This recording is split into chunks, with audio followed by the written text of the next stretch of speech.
Un match de rugby scolaire au mois de décembre 2022, un instant anodin, puis ce plaquage violent, ce choc brutal qui changera tout. Ovalie Media vous présente l'histoire de Mathias Dantin. Mathias a 16 ans, il est projeté au sol, incapable de bouger.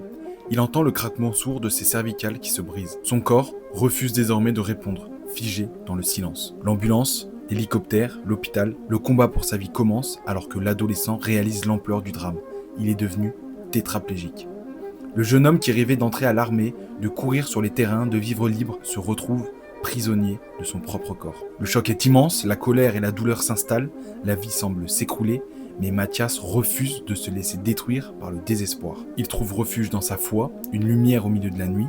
Il se raccroche à ses racines, à ses valeurs et à l'amour indéfectible de ses parents qui n'ont jamais cessé de croire en lui. Après des mois de rééducation, des moments de doute, de larmes, il apprend à accepter sa nouvelle réalité. Il sait que la route sera longue, mais il veut faire de cette épreuve un message d'espoir.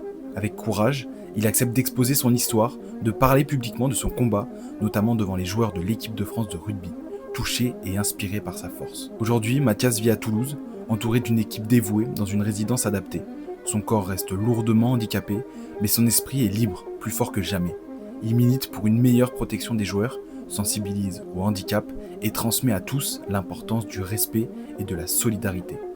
Au-delà de la douleur, Mathias incarne la résilience.